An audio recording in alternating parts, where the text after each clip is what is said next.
আমি আমি দীঘা সমুদ্র পাশে ঝালমুড়ি বানাচ্ছি। প্রথমে আলু দিচ্ছি, তারপরে পেঁয়াজ দিচ্ছি 20 টাকা, তারপরে টমেটো দিচ্ছি, টমেটোর পর নারকোল দিচ্ছি। ঝালমুড়ি ছাড়া আর কি আইটেম পাওয়া যায়? পাপড়ির চাট আছে, ভেলপুরি, আলু কাবলি, চুরমুর, মিক্সচার, চানা মিক্সচার। কোন আইটেমটা বেশি বিক্রি হয় আপনার এখানে? আমাদের পাপড়ি চাট আর ঝালমুড়িটা বেশি বিক্রি হয়।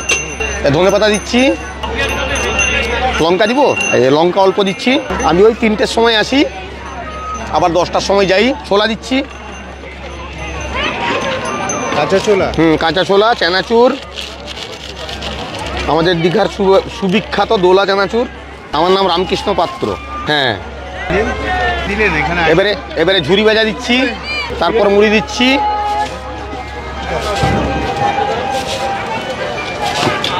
এবারে লবণ দিচ্ছি, লবণ, মশলা, আচার, এবারে তো মশালের সরষের তেল, এবারে লেবু দিচ্ছি।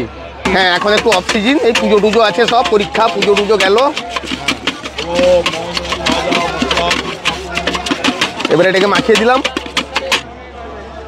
এবার একটু টেস্ট করুন।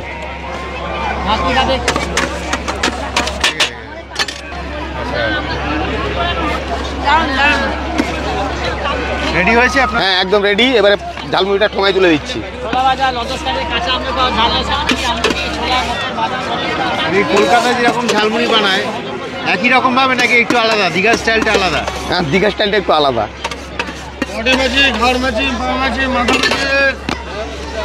লাস্টে ঝুরি ভাজা। দাম কত বলেন? 20 টাকা।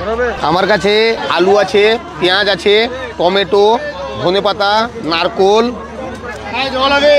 কাঁচা লঙ্কা আছে, কাঁচা লঙ্কা, লবণ আছে, চাট মশলা আছে, আচার আছে, এই যে আচার। এটা বাড়িতে বানান? হ্যাঁ, বাড়িতে বানানো। তেল আছে, দই আছে, পাপড়ি চাটের জন্য দই পাপড়ির চাট হয়। চাটনি আছে, পাপড়ি চাটের চাটনি। এদিকে আলু কাবির টক জল আছে, তেঁতুলের জল। আর এই যে এটার মধ্যে পাপড়ি আছে, পাপড়ি চাট আর ভেলপুরি হয়।